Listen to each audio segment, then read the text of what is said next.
तर मुसळधार पावसाचा रेल्वे वाहतुकीवर परिणाम झालेला आहे।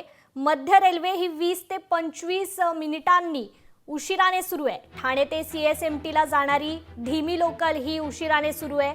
सायन मस्जिद स्टेशन परिसरात आता पाणी साचलंय। मुसळधार पावसाचा फटका रेल्वे वाहतुकीवर देखील याचा परिणाम झालेला आहे। मध्य रेल्वे 20 ते 25 मिनिटांनी उशिरा आहे, तर ठाणे ते CSMT ला जाणारी ही धीमी लोकल उशिराने सुरू आहे।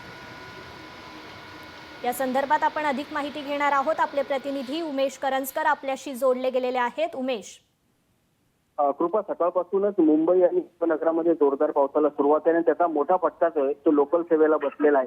खास करून ठाण्याच्या पुढे ज्या लोकल सेवा लोकल सेवा सुरू आहेत त्यांना हा मोठा फटका बसलेला आहे। जवळपास आता 20 ते 25 मिनिटे ह्या लोकल सेवा प्रभावित झालेल्या, त्यामुळे मुंबईच्या दिशेने जाणारे सगळे जे चाकरमान्य त्यांना या सगळ्याचा त्रास होतोय।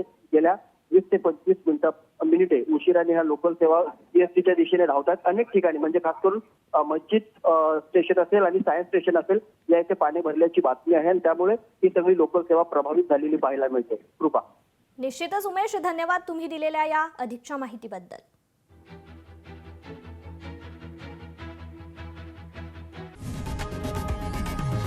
लोकशाही मराठी ऐका, पहा, जागरूक रहा।